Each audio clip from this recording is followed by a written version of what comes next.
Walter Kraft, Vice President for Communications. This is the second of 6 listening sessions that we've had. The first one was over in Sill Hall. I'd like to encourage you, obviously these schedules don't fit for everybody, or today's schedule may not fit for everybody, but if you have a colleague that couldn't make it today, they are welcome to come to any of the other sessions. They're not designed to be necessarily college specific. We're trying to rotate them around to different locations to get as many people the opportunity to participate as possible. But please encourage people. And we'll put up a slide at the end that has the locations and times for the remaining 4 sessions so that we can share it. It's also posted on EMU today. So please encourage others to attend as well.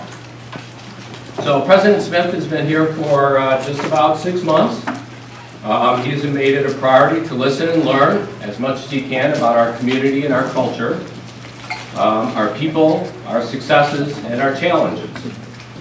These sessions, which will last about an hour, have 2 primary objectives. First, President Smith is here to listen. He wants to hear from you about the university's strengths, challenges, opportunities, and your suggestions. Secondly, he wants to hear feedback about how we can, and you can help us, flesh out the strategic plan.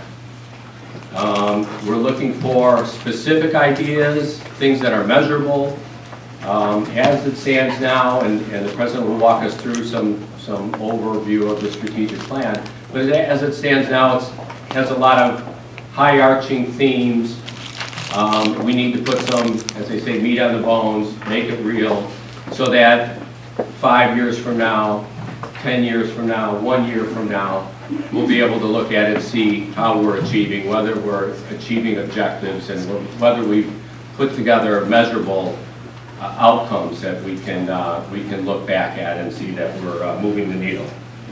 I would ask you all that we try to keep any speeches relatively brief to allow everyone to participate as much as possible. So try to keep them, any comments succinct. Casey Wooster from the President's Office is here to track and take notes back in the corner.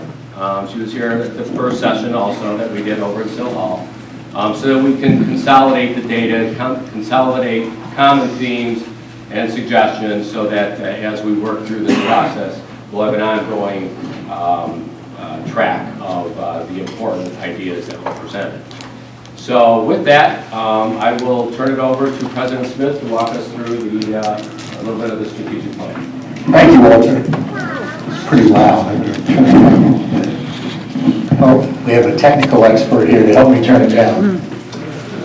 I'll whisper until we turn down the volume. First of all, thank you all for being here. I realize Friday is not the optimal day for many of you to take time out of your schedule, but I do thank you for doing that.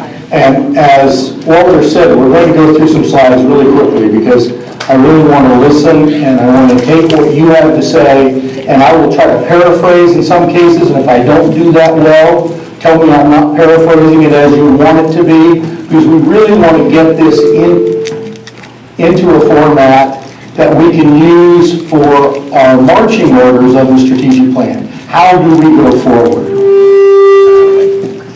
Should I try it on, Mike? Yes. All right.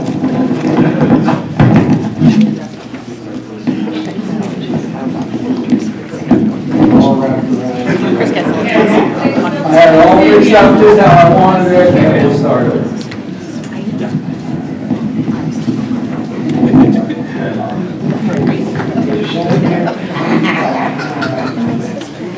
All right. Okay.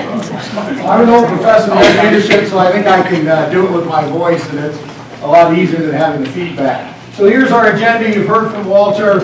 We're going to just give you a quick update, goals, and then the real key to this is the open discussion part.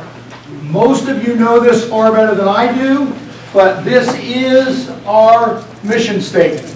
Who we are, what we aspire to be, how we move forward, and as many times as we can, we've given you a connection link here. In case you see something you want to take a look at later, we certainly have that embedded.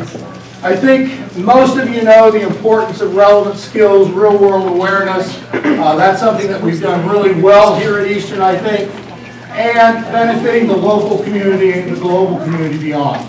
We've worked very hard at that. I think you can see it on our campus, and I think our mission does come alive there. Certainly more to do. Those of you who are standing in the back, it's just like church on Sunday. There's plenty of room up here if you'd like to come. We're actually teaching. The students are doing the evaluations right now. So they're working and you're working. And, yes. Okay, I certainly understand.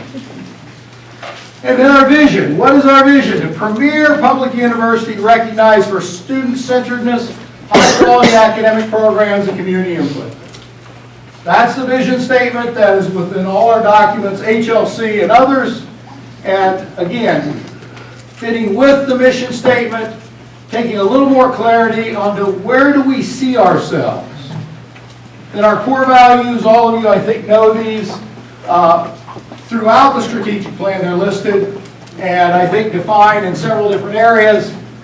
Those are ones that I think we see living out here every day. Our themes within the strategic plan are 4, but again, those of you who know the plan, it has a lot of data underneath each of those themes. There are a lot of data underneath each of those themes. So engagement, success, high-performing academic programs resulting in quality research, overall institutional effectiveness, and community engagement. So if you just take one, student engagement and success, those are the kind of examples you would see in the strategic plan, further defining what that strategic plan goal is and what we are doing to work towards it. Again, another one in the academic programs and quality research, high quality learning experience, increasing research, focusing on graduate education, increase research with a focus on graduate education, and then the last one, looking at systematic processes to expand, maintain, and expand our programs. Institutional effectiveness, again, you see the key points there. A culture of innovation being the last one we have up on the screen. Community engagement, we are a Carnegie classification engaged campus. I think we have seen many efforts in that front or on that front in the last few years, and we'll continue to see those moving forward. Some of you have seen the Engage EMU page that we have up now, so that we have a central repository for someone who wants to engage with the university. They can go to that Engage EMU and work with us in getting ideas put together with respective colleges or schools or departments. And then what we're looking at with measurable goals. Retention, degree completion, diversity and inclusion, academic program review and development, which we work on obviously year-round, internationalization, efficient resource management, and community engagement. Oh, I got beyond myself. So, that being the primer, what I need from all of you today, or what I ask of you, is what points are we not clear on? What should we do more of? What should we maybe conversely do less of?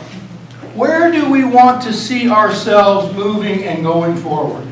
And I really would like to take, I said I could do it in 10 minutes, and I did. I'd really like to take the next 50 and just hear what you have to say, and then I will close with a couple slides. As Walter said, I know everyone can't be here today that might want to be, and we'll talk about where the next sessions are.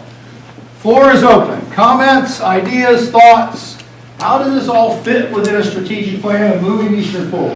Yes, sir. My name is Rob Hopper, I'm from the English Department. Yes, sir. I just want to express appreciation for you being here. Oh, and then I'm going to just read a few notes just to keep my, my remarks constrained. First, I'm just wondering whether you see some conflict or contradiction between the university's ethical commitment to combating the virulent racist hatred it may manifest in recent tagging on campus buildings and the administration's aggressive sanctioning of right now 15 students for participating in a civilly disobedient sit-in in the student center, which, in the spirit of Martin Luther King and a history of civil disobedience, and specifically in the context of the recent manifestations of racism on this campus, ought to have been supported, recognized as ethically sound action to, quoting the master plan, benefit the local community in sync with the richest history of socially responsible engagement to enhance a sense of well-being on campus.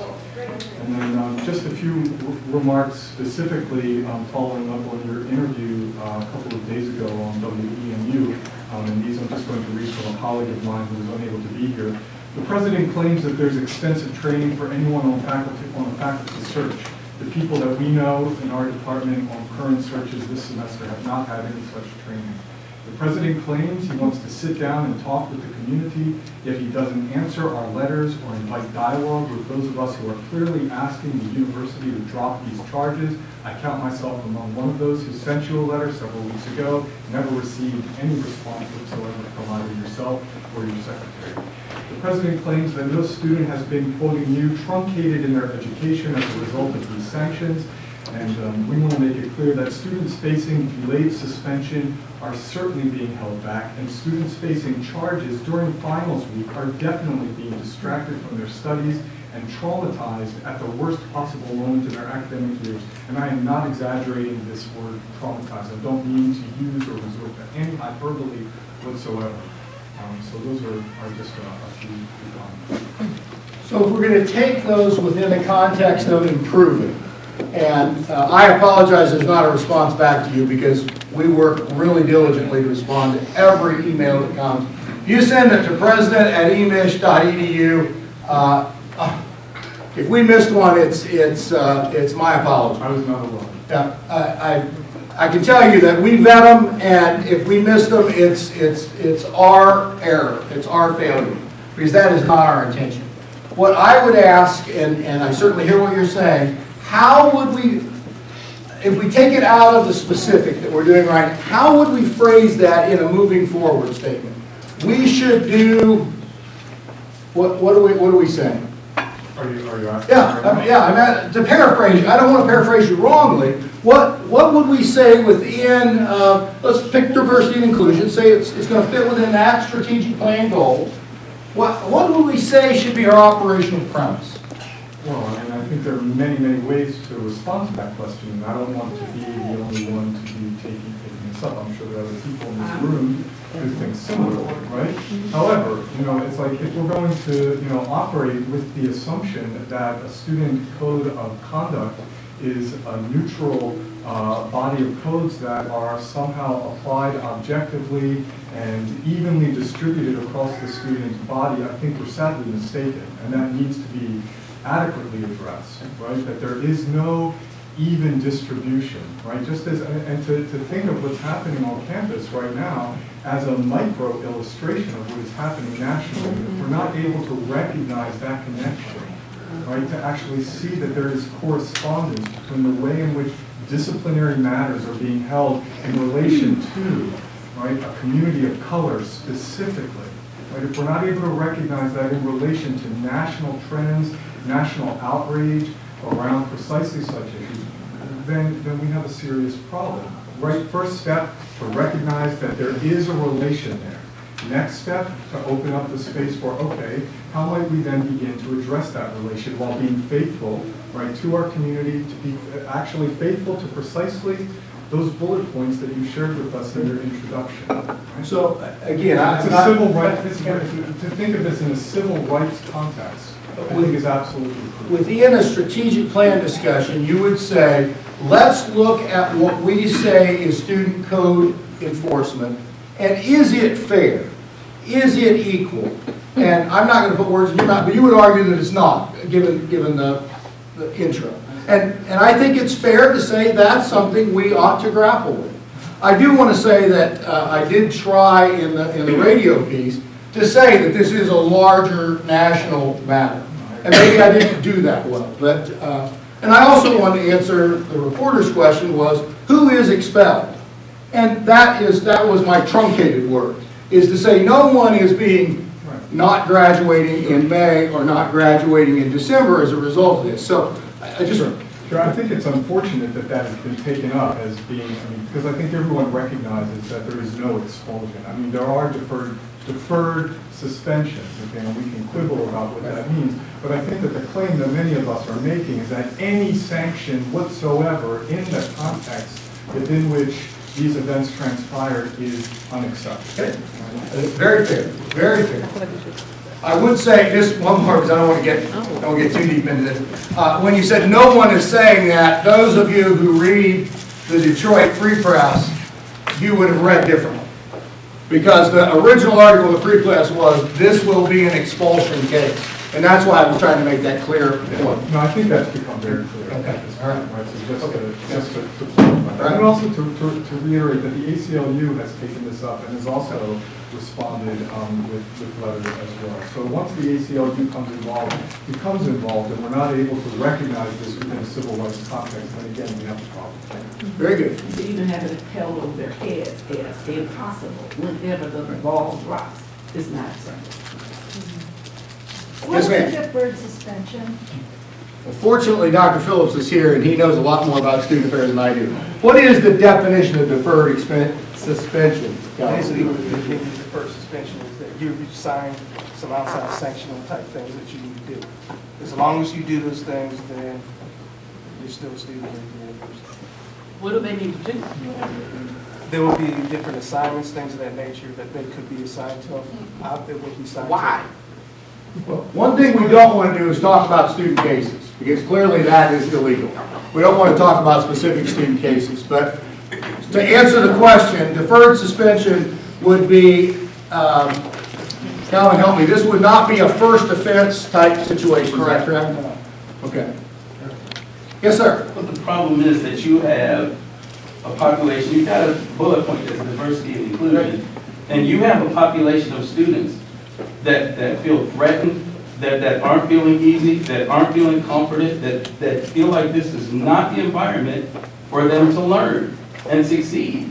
Whether it's a deferred suspension or whatever it is, these students feel like they have been threatened and that their grievances haven't been addressed. Instead of, when they came to you personally for their grievances to be addressed and got charged with something. So the question is, are you willing, as the president of this university and the leader of this staff, to stand by those students who have a grievance? Well, Or are you going to ignore the grievance and charge them with something where are the people who committed whatever act it was that they have a grievance about? How come those aren't the ones with the suspension or the expulsion? Let me first say, those students, and I don't know if you're referring to the people that were at our residence, but there were 200 students at a protest at our home, and there was absolutely no cause and effect between that occurrence and the overnight in the student center. I can absolutely assure you of that. Many of those students I didn't know, I couldn't identify. But I just want to be clear on what I think the points are. What you're saying to me is if you want diversity and inclusion, you got to listen more. You got to listen more, you got to be more receptive. You got to stand forward and say, we'll hear what you have to say. Yes. And I don't want to paraphrase anybody incorrectly, but I think what you're saying below that is that's not happening. Yes. Okay, all right, thank you. Thank you. Yes, ma'am, all the way in the back. Yeah, my name is Laura Martinez, and I'm a lecturer in the School of Social Work. And I just want to volunteer, as many of my colleagues in social work do, to help you proclaim Eastern Michigan University as a sanctuary campus. And I have a letter that was posted from the president of Portland State that I'd like to pass on as an example. Okay, thank you. Thank you very So much. we'll just wait for your email. Okay, great. Thank you. Thank you. All right. Yes, ma'am, in the middle. I'm sorry I don't know everyone's name. That's the hazard of being here 6 months. I'm I'll do Maria better. Garcia. Maria Garcia, I'm a professor in anthropology. And looking at these goals and the strategic plan that you're talking about, I think if we're looking at a strategic plan that's looking to meet all of these goals, but specifically diversity and inclusion, we can't begin to discuss it as long as we do have those sanctions against those 15 students.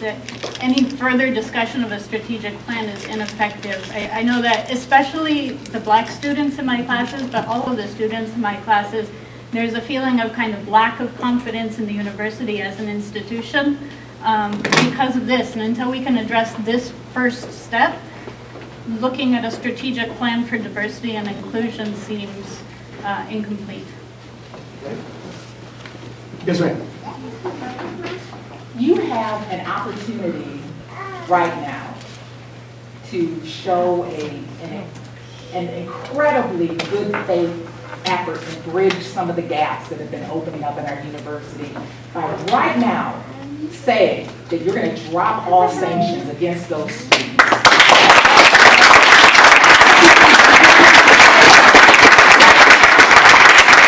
I understand. And then you're going to drop, and then your points will go up with all of us, but your credibility is strongly in question when you can't say right now, and you have the power to do that, and you need to do that. We can debate whether I have the power or not, and I hear what you're saying. What I would say in response is, do we want the president to supersede policies that lead up to him ultimately for an appeals process? Do you want the president to intervene on the front end? Or do you want the processes to run through the appeals, through the system that we have in place? And if we do that, when do you not want me to do that? And I'm not putting you on the spot, ma'am. I'm just saying, that's what I sleep with at night. Where do you intervene? Where do you not intervene? When does it seem fair? When does it seem unfair? Yes, ma'am. What if the policies are construed as being inherently racist or discriminatory and exclusionary in the first place? Right. Which I think is where we were with the English comment earlier. And again, I'm not putting words in your mouth, but I think that was part of the introductory statement. What if the system's broken? Do we need to say the system's broken? And I'm listening. I'm not going to, I know what you want me to do. I'm not going to do that today. But I am listening to what you have to say. And is the system broken and can we fix it? Yes, ma'am. So if the system is broken, how does one justify moving forth in a punitive manner and instilling consequences of a broken system on an already disempowered group of students? I don't understand that. And I don't have that answer that it is broken. I hear what you're saying, and you think it's broken, but I think I have to sit down and look at it. It's broken. I hear what you're saying. I'm certainly not alone in saying. Right. I understand. Yes, sir. I have a question for you about the university's policy.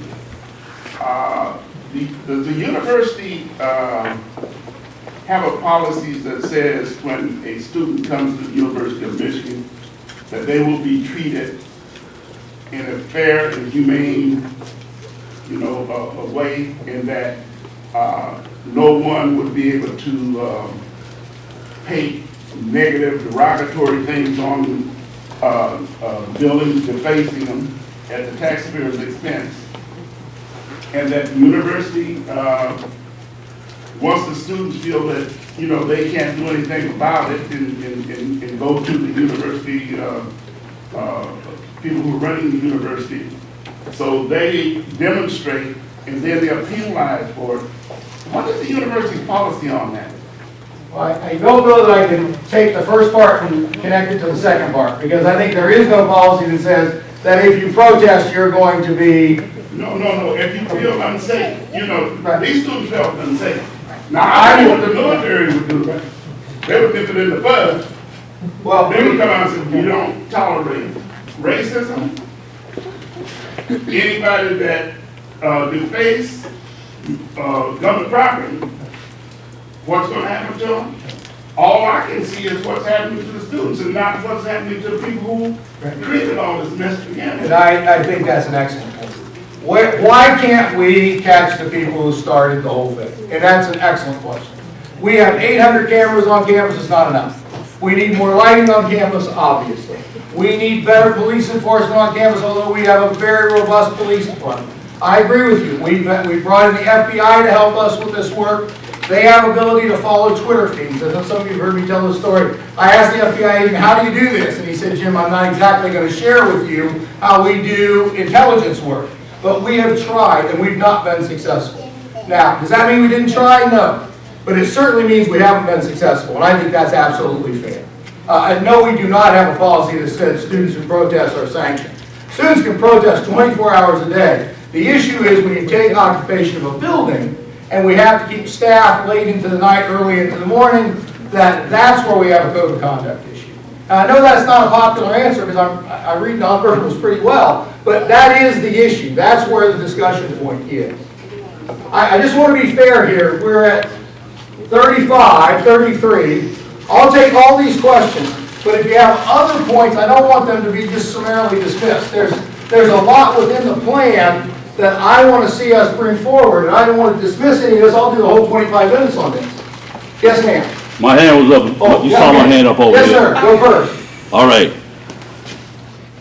It's a low-down, dirty shame at this juncture. All the blood that's been shed, all the folks died, all the suffering that folks have gone through with, that we're at this juncture. And I hear you say a little while ago that you don't have no power to do what the young lady had asked you to do. I'll tell you just like I told them in Charlotte, North Carolina just the other day. If you don't have no power for such simple things, you have no business being the president of Eastern Michigan University. None whatsoever, if you don't have that power.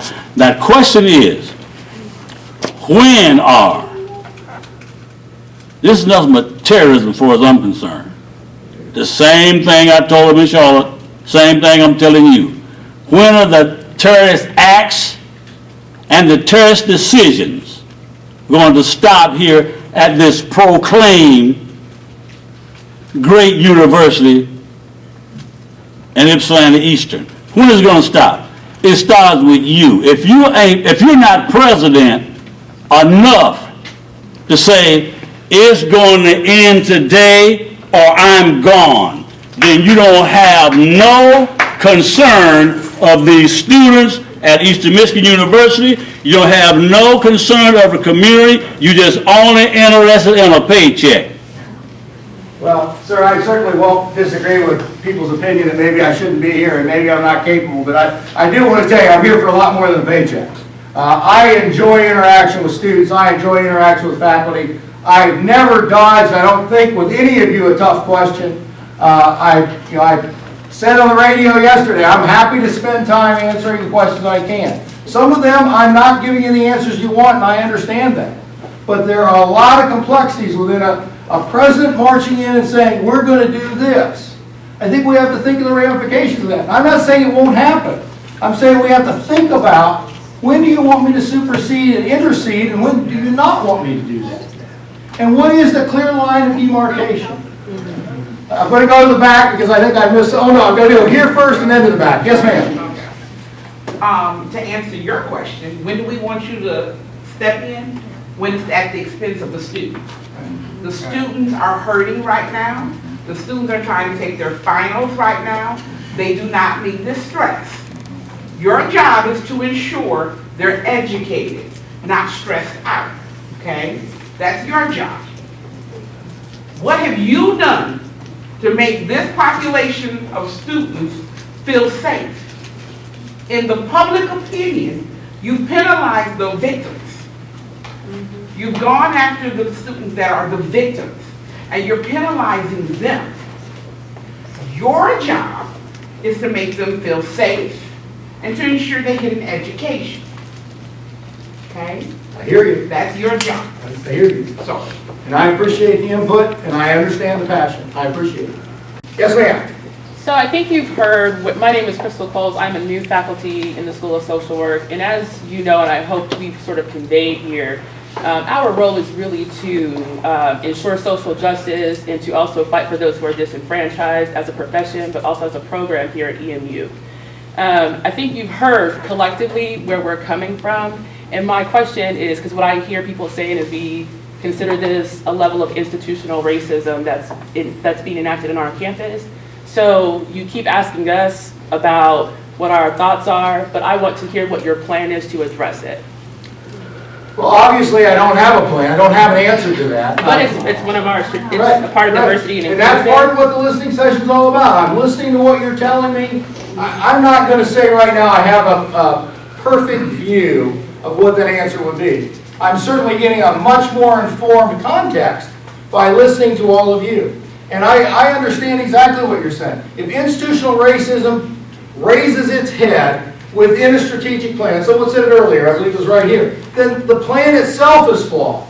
The plan will carry no water. So we can't really move forward until we address the racism that is present on our campus. That's why I'm hearing As you a woman say. of color who is new here, who had, I'm going to be honest, who has several job options in terms of where to go, I chose EMU specifically because of the diversification of the staff, faculty, and student population.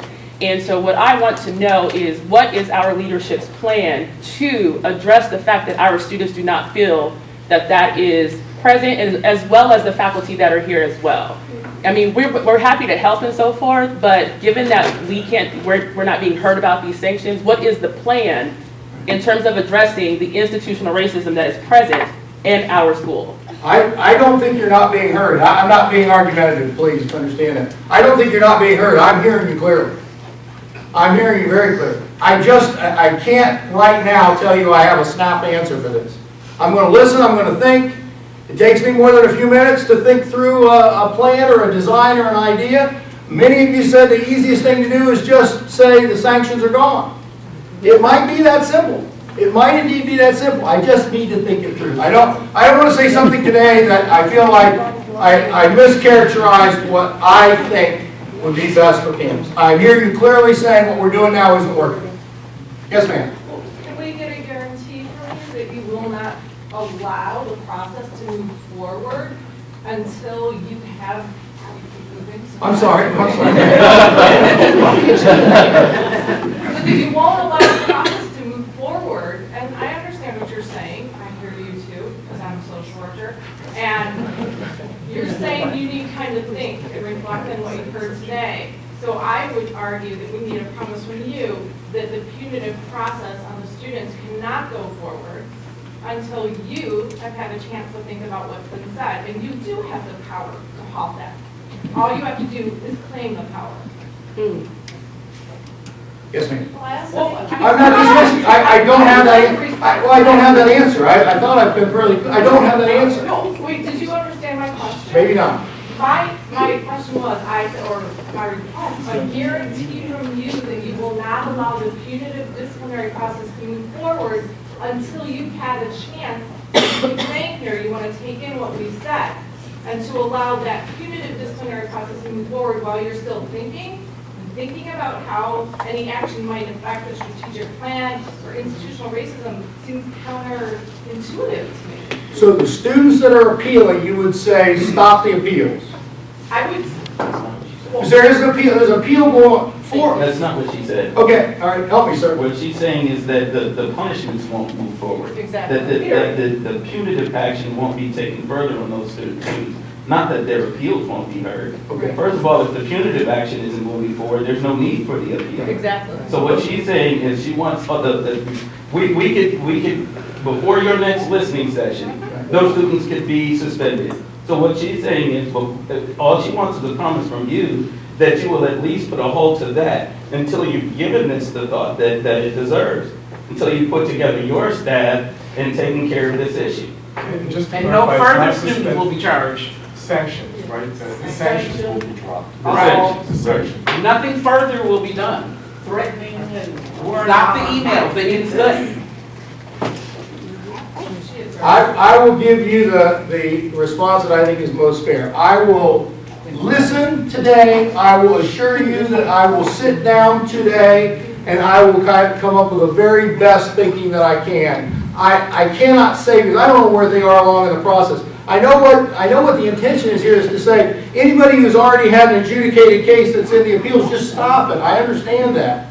But I have to get better clarity on who is the next step in the appeals process. Do I jump over that person? Do I let them do their job and let the ultimate appeal come to me? That's what I'm grappling with. It's not I'm ignoring you. I really want to be clear. I'm not ignoring you. I'm not dismissing you. I'm saying, is the next step in the appeals process and I don't know this, Calvin, what is the next step in the appeals process? A student appeals their decision, what happens next? Really, at this point, some students will be, their next step is for their case to be heard in the first place. So some have not had a case heard at all. No, there's not. Some have. Yeah, but none of them has gotten to the point where it's appealing yet. Okay. We're not there. Yes, ma'am. Let's go back this Like I way. said, no one's officially, I guess what I'm If saying. you should What, have. somebody couldn't hear Dr. Phillips. Go Really, ahead, at Calvin. this point, Go no louder. one has officially had a sanction that is applied. There's none of that right now. So that's what you're asking when you're in the process. Okay. A lot of it's still in the talking stage. Yes, ma'am. Ideally, hindsight, if you had known and your staff to go and sit with these students, let them know that you understand, blah, blah, blah, blah, we wouldn't even be talking about sanctions and all of that. So that didn't happen. So I'm suggesting you go back like none of this happened and say, scrap all of that. That's what I said. Just scrap it, and we've got you smart. I don't want And to. this isn't gonna take all of your listening sessions, because we'll be in 2017. Correct. I don't want to be, I may have misspoken. I don't want to say that no one was there, because we did have people there. But you What I was saying to the Dr. capacity of empathy with the students. Well, Rather than their watches. I shouldn't speak for Well, I shouldn't Mr. even Kraft. say that either. You understand what I do understand what you're That is the saying. problem. But what I want to say to Dr. Gray's point is that, do I wish we had more robustness there on that evening? The answer is yes. Do I want to say that people like Walter Kraft, who sat there till 4:35 in the morning, were not empathetic? I'm not going to throw those people under the bus. I think some of them did listen empathetically. I don't want to be unfair to the people who are there working hard. And I'm not setting Walter up for a response. He's here to do the introduction. He's not here to be, he doesn't have to be on the hot seat, I do. Yes, ma'am. So beyond all of this, because clearly everybody has their opinion, when you're thinking longer term though, so that this doesn't happen again, Right. because this is one instance, when you're thinking about the diversity and inclusion, I think we have to think beyond this particular incident. So what is there, are you starting to think about a plan for when the next incident happens? And because we're in a situation where there's a lot of students, just these 15 who don't feel safe on this campus, how will, and I don't think you're going to have an answer, I don't expect you to have an answer, but be prepared or planning ahead so that this doesn't happen again, and or at least to know that it will be dealt with different next time? The Diversity and Inclusion Committee that will be announced plenty by the end of the day, unless I just can't get the last response that I'm looking for, it'll be Tuesday morning, will be helping us do exactly what you said. Will there be, who named, I came in late, so I apologize. I don't know, well, I do know, but I don't know that I can share who the people are. We had a very large response base from people saying, I would like to be on this commission. I think I represent X well. And I looked at the numbers yesterday, Lee, is it 13 or 15? 15 individuals. We'll have a chair and a vice chair that will represent, I think, a large swath of campus. And I want them, A, to help me manage the 10-point plan, because many of the students have said there's been no action on the 10-point plan. And I can tell you that we have multiple pages of action. 13% of our incoming group of new faculty were self-identified as black. I told Ben Edmondson this morning, some of you know Superintendent of Oopsie Schools. He said, Jim, the sad part is that's a great number. The sad part is it's a great number. If you compare us to other institutions, we think we've worked hard on that front. We obviously haven't worked as hard as we would like to. The search committee training, I've asked that question 4 or 5 times, so I'm going to go back. It's the first time we're doing it, I go back, after I think about the other questions, is to ask, why in the world is the search training that pretty much we mandated isn't happening? And if it's not, where's the slippage?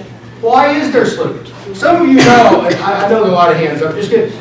Some of you know that in the orchestra world now, you cannot try out for a major orchestra and be seen. It's like, what's the one where they turn chairs around? You know, the TV show. The Voice. They perform behind a shroud for a reason. You may have a bias that this person's a great violinist because she's prettier than the old 60-year-old bald guy. How do we get those kinds of shrouds put in place for our interview? Those are the things we're struggling with. That's a long, long answer to a relatively short question. And I know I've got a hand over here for a long time. Yes, ma'am. I see 6 bullet points up here. So my question, given particularly the focus of our conversation, is perhaps rather than, obviously community engagement is important, but I think if we're looking to kind of triage, that diversity and inclusion is really where we need to focus. So while all of these are incredibly important, if we have a large body of students who don't feel safe, we have faculty who don't feel safe, that needs to be the priority, and that needs to be verbalized, that we are committing, while we are focusing on these measurable goals, that our first and foremost goal is to address diversity and inclusion. So much of what I've heard from students is, we need to have a class. Everyone needs to go through a class. There are very concrete things that we can offer that would address that, but that needs to be first and foremost. And there needs to be a very verbal commitment that before we talk about community engagement, resource management, that we are first and foremost focusing on diversity and inclusion. So, again, because we want to get some really good points to take to our future meetings. If we are going to look at any of these, we have to look at number 2, superseding all others, and figure out where we're moving there and how we want to move forward. And back to your question, what is the next step to make this so it is not a repetitive series of people feeling more and more disenfranchised? Am I paraphrasing you properly? Absolutely. Okay. So I think maybe we need to number order that. What is the first priority of the university? And make that very clear that the first priority of the university is diversity and inclusion. Because it does, if we can't get that, it's going to affect retention and degree completion. Because we have students, and I'm not just talking about the sanctioned students, I'm saying I have students in class saying, I don't feel comfortable walking past my white counterparts. That's a problem. I agree. I have a hand right here in the middle who's not asked a question, and I have another hand right behind. Yes, sir. Oh, go ahead, sir. Interesting 6 months. I'm a student here. I've been here for 2 years, about to graduate. And I'm also an AC Navy, born and raised. I feel that with diversity, inclusion, and community engagement, Eastern does a poor job lacking this. I can tell. Because for community engagement, I haven't seen Eastern do anything for the community and vice versa. The only thing that I noticed here was a friend of mine, her name is Haley, and she did Swoop's Food Pantry. That's the only thing that she did around here. But I don't feel that if she does anything, especially Eastern doesn't work with IFC to help build around the community. Because all I see for Eastern is a pocket where people feel safe. But now that pocket is going to be destroyed because the students are not safe. Why is it that every time I get an email saying, oh, this person got robbed at gunpoint? Normally, I know where it is too. By Peninsula Place. By the northern side of the area, by the forest. Where I was born and raised, where I was born. I know that area. Or also maybe in the south. South part of campus. Around by the water tower. There's dark sleepers there too. But I feel like Eastern doesn't do anything or work with IFC. They just turn a blind eye and a deaf ear. And I'm not blaming it on you. I'm really not. You've been here for 6 months. I'm not going to judge someone on 6 months for it, but it's been a recurring theme over and over and over and over and over and over again. Thank you. I'm going to try to get this for our notes. If we are going to make community engagement powerful, we have to start at home. And home is Ypsilanti that surrounds us. Is that I know I'm not probably... The 48198 and the 97. Okay. The illusion is, no. I want Eastern to do more for those two zip codes. I want Eastern to show the beauty that's behind Ypsilanti. Like why is it great? Why people want to come? I want people to come here. I want people to see see not only Frog Island and all this stuff. I want to see people I want to see the Willow Run plant. Easton has all these resources here, but I feel like as a student here, it's like I'm just a spoke on the wheel. No matter what, if I leave, that wheel's still going to be going. I want to be that active person on the wheel rather than a spoke. And that's the problem I just see here. It feels like it's trying to be something that is not. Trying to force its way to be that college up the street from there. No. I want Eastern to value IPSI, and IPSI to value Eastern. And I feel like they're two separate circles instead of one Venn diagram. Let's take the two circles. Again, I'm going to paraphrase you again, but take the two circles and make them conjoin, not separate. Yes. Okay. All right. Thank you, sir. Yes, ma'am. I'm sorry. Oh, you're right. I was wanted to hear. Oh, no, go ahead. No, I'm sorry. You're right. I said next and then next. Well, so I'm a student at Eastern over here. I'm a sociology major. And I have a request and a question for you. I have a request that I would like to see all these faces again. And more, if you guys know, like faculty members can share it with the faculty members, and a lot of students are not here. In fact, I don't see students as many as they should be. So it's, spread the word, email your students, let them know so they can be here. And a question for you, sir, is these students who have been sanctioned, are they allowed to attend this session? Sure. Okay. So would you be able to reach out to them and say, we're discussing the issues that you have been going through, we would like you to have your attendance and presence. And that would go right along the line of inclusion. So if they can have their voice heard over here, that would be one step towards inclusion. The plan originally, just to be clear for you, because I want to answer your second part. The plan originally was for us to get input from faculty and staff, and then bring student leader groups together, 40 to 60 students that represent various leader groups, and sit down and say, here's what the faculty and staff said, what do you think? What I'm hearing from the last session and this session is, we need student voice commingled with faculty and staff voice. So certainly, can we make sure the students are aware? I hate to always say that I'm going to depend on people to do things, but I know Calvin would do that. We'll invite people to come. This is, as hard as these things are, to ignore them is even harder, because the outcome is even worse. Yes, ma'am. I say that because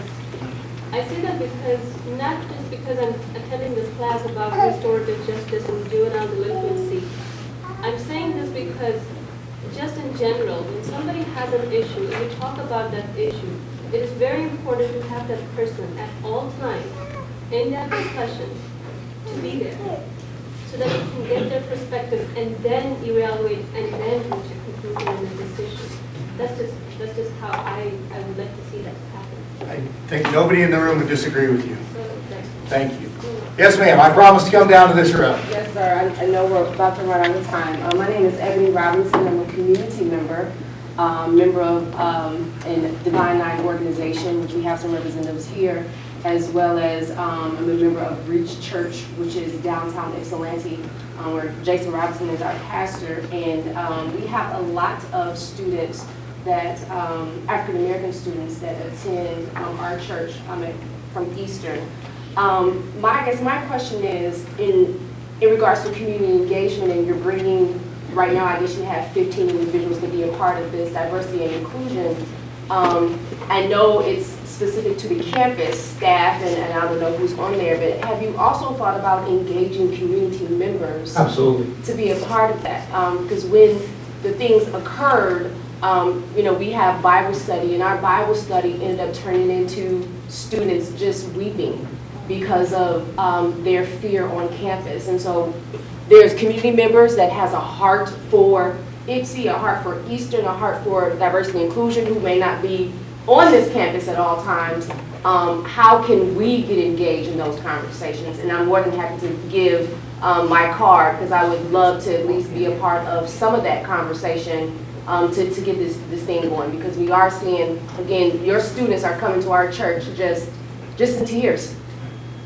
Thank you for asking that, and I should have said it earlier. There will be community members on the diversity and inclusion group as well. And you may know this, but others in the room may not. I've had 2 listening sessions with the local clergy, and it's been extremely helpful. And I have heard those comments that you just shared, that we have to be, and then it goes back to this conjoined circles, we have to be more networked with the people who are in our community, in our zip code, to use the comment here. I know we're about out of time. This gentleman's had his hand up for a long time. Yes, sir. Yeah, I'm not going to take too much of your time, but I know like with the recent incidents on campus, because I'm a student here, I was very disheartened.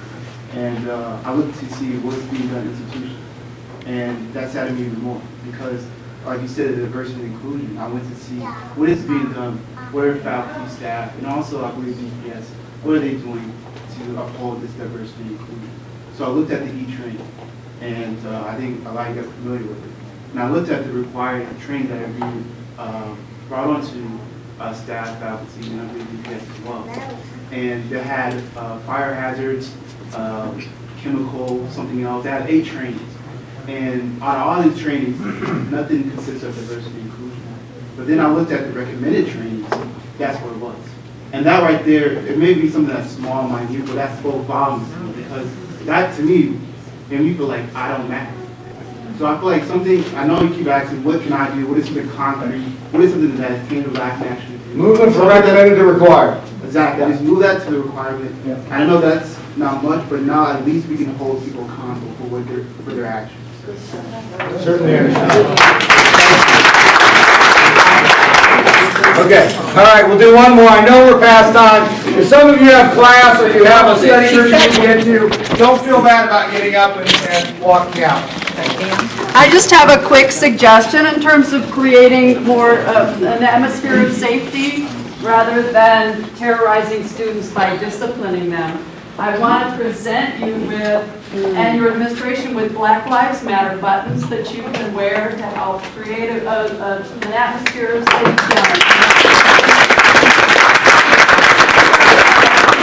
Made by a student organization in social work called SWA, the Social Welfare Action Alliance.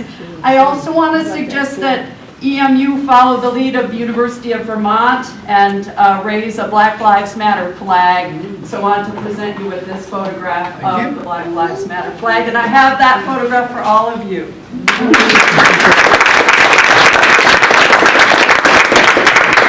Thank you for your time. I know we've gone over time, and I do thank you. I appreciate your input. I have a lot to think about and a lot to work on in the next 24 hours or so. The only thing that I have that I can assure you is that I will do just that. So, thank you very much. Have a great weekend. Thank you for taking part of your Friday to be here with us.